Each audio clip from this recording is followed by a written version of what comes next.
बार आप भगत साहब भी मंत्री रहे हैं, तो निश्चित रूप से हमारी बातों को आप सुनेंगे और सांसदों का भी सम्मान ज्यादा कैसे हो हवाई अड्डों पे, इस बात का भी विशेष रूप से आप ध्यान रखें।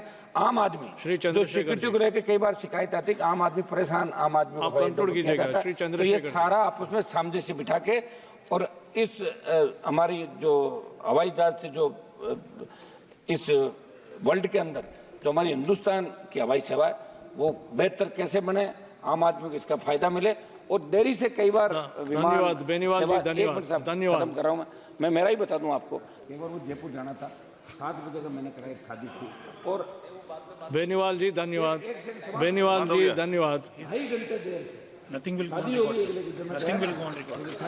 चलो अच्छा बैठ जाओ तो आप इन सब बातों में ध्यान, धन्यवाद, बहुत बहुत धन्यवाद आपको। धन्यवाद सभापति महोदय।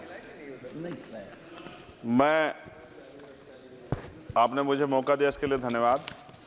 मैं अपने व्यक्तिगत जीवन में मेरे आज भी याद है, मेरी माँ ने एक बार मुझसे कहा कि मेरे मामा बहुत गौरवशाली हैं कि उनकी बिटिया ने उनको प्लेन का सफ़र करा दिया। क्योंकि हम गांव से आते हैं, किसान परिवार से हैं, तो हर चीज़ की हमारे लिए अहमियत है।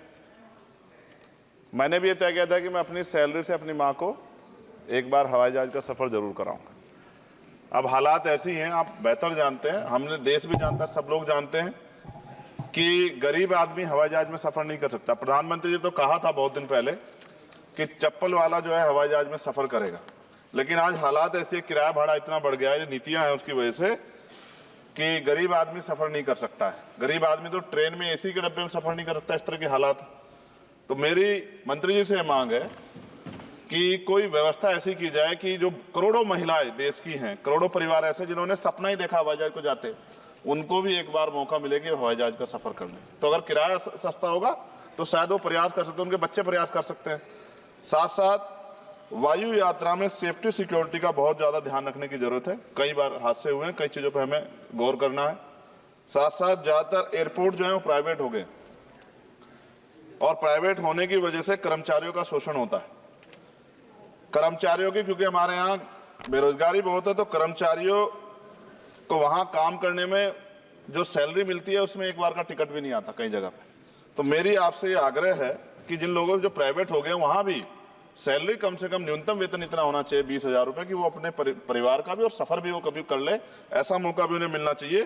साथ साथ प्राइवेट होने की वजह से SC ST OBC के बच्चों को जो नौकरी मिल जाती थी वो भी जीरो होगी। तो मेरी आपसे आग्रह है कि अगर प्राइवेट भी हो गया तो उनसे भी कहा जाए कि कमजोर वर्गों के लोग बच्चों को मौका दिया जाए। साथ साथ नगीना में जहां जिन्होंने मुझे चुन के भेजा, मैं उनका धन्यवाद करता हूं उस क्षेत्र का, वहां एयरपोर्ट नहीं और लंबे समय से उनकी ये मांग, वहां पायलट ट्रेनिंग स्कूल भी नहीं है, एरोस्टेस ट्रेनिंग स्कूल भी वहां खोलना चाहिए क्योंकि ग्रामीण क्षेत्रों की प्रतिभाओं को नकारना नहीं चाहिए। साथ साथ मेरा जिला जो है सहारनपुर, वहां एयरपोर्ट पुराना है, वो डिफेंस का है सरसावा में, लेकिन वहां से पैसेंजर जो है यात्रा के लिए कोई सुविधा नहीं। और साथ साथ एक जगह है छुटमलपुर, क्रांतिकारी जगह है, जहां हम पैदा हुए, क्रांतिकारी जगह है ही वो सर। तो वहां पे भी हवाई पट्टी की जो है स्थापना जो है सरकार को करानी चाहिए। हमारे लोगों को, छुटमलपुर के लोगों को बहुत अच्छा लगे और फायदा भी होगा, बहुत सारा जो है आसान हो जाएगा जनता के लिए। और सुबह से हम प्रयास कर रहे हैं सर कि हमें बोलने का मौका दिया। यहाँ छोटी पार्टियों के लिए थोड़ी समस्या है और 2.5 घंटे इंतजार का मौका मिल रहा है। मैं भाजपा के साथियों को याद दिलाना चाहता हूँ, एक समय था कि आप पे भी 2 मेंबर ऑफ पार्लियामेंट थे, आज आपकी सरकार है, आपको तीसरी चौथी बार मौका मिला है। अगर हम लोग भी ज्ञान की कमी थोड़ी है किसी में, ऐसा तो रानी के पेट से ही राजा पैदा होता है या कोई माँ के पेट सीख के आता है। हम तो संघर्ष करके आए 15-15 साल, तो जब हमें मौका नहीं मिलेगा, अपनी बातें रख पाएंगे तो हमारी बात कैसे पहुंचेगी। साथ साथ मेरा आपसे आग्रह है, ये मेरी मांग नहीं है, ये पंजाब के लोगों की मांग है। देश के प्रधानमंत्री जब कह के आए थे पंजाब में, कह के आए थे पंजाब में कि जब आदमपुर एयरपोर्ट का नाम जो है सतगुरु रविदास जी महाराज के नाम पर करने के लिए कह गया था प्राइम मिनिस्टर। आप पता करा लो, ऑन रिकॉर्ड है, प्राइम मिनिस्टर ने अपनी स्पीच में कहा जब पंजाब गए कि हम इस जालंधर में जो एयरपोर्ट है आदमपुर में, कि हम उसका नाम सतगुरु रविदास जी महाराज के नाम पे करेंगे। लेकिन सर दावे और वादे हैं, कब तक ये खोखले वादे होते रहेंगे। देश के प्रधानमंत्री की बात का कोई सम्मान होना चाहिए। क्या सरकार, ये मंत्री जी नहीं सुनना चाहते या फिर उन्होंने झूठा वादा कर लिया, इन पे भी ध्यान देना चाहिए। लेकिन साथ साथ मेरी मांग भी है, मैं पुनः इस बात को दोहराऊंगा सर, कि गरीब लोग, मैं गांव में जाता हूं, मीटिंगों में जाता हूं, पूछता हूं महिलाओं से, कभी हवाई जहाज सफर किया? मैं लाखों लोगों से मिल चुका, आज तक गरीबों ने हाथ नहीं उठाया सर कि उन्होंने हवाई जहाज का सफर किया, हेलीकॉप्टर का भी नहीं किया है। क्योंकि सर इस देश में आर्थिक गैर बराबरी बहुत बड़े पैमाने पे है। गरीब पैदा होता है, मर जाता, ना अच्छा इलाज मिलता, ना सुविधाएं मिलती, बस उसका जीवन है कि वो पैदा हो गया, ऐसा लगता है मजबूरी में पैदा हो गया, उसको पैदा ही नहीं होना चाहिए था। इस देश में कमजोर वर्गों के लोगों का भी सम्मान होना चाहिए, उनको अवसर मिलना चाहिए। सरकार की योजनाओं में गरीबों की हिस्सेदारी होनी चाहिए, इस बात का ध्यान जो है सरकार को रखना चाहिए। और अगर सरकार नहीं रखती है तो वो सरकार सर गरीबों की नहीं हो सकती है। नौजवान जो है मंत्री सरकार ने दिए हैं, और मुझे उम्मीद है कि एक नौजवान दूसरे नौजवान के दर्द को और गरीबों के दर्द को और ग्रामीण क्षेत्रों के दर्द को समझेगा। और मुझे भरोसा है आपके ऊपर, आपकी शैली के ऊपर, क्योंकि पिछली बार भी विषय उठा था। हम जाते हैं सब लोग कि आप इस बात को इस बार सफल करने में कामयाब हो जाएंगे। मेरी मंगल कामनाएं भी है कि कोई गरीब परिवार आपको प्रार्थना करे, दुआएं करे कि आपने उनको ये मौका दिया। वरना आदमी पैदा होता है भारत में और गरीबी में मर जा, हजारों साल चला। अब भी आजादी के 75 साल बाद भी अगर ये नहीं हो पा रहा है तो इस पे हमें गौर करना चाहिए कि क्यों नहीं हो पा रहा। कई सीनियर साथी हमारे यहाँ हैं, मैंने उनको प्लेन चलाते हुए देखा, मेंबर ऑफ पार्लियामेंट होते भी।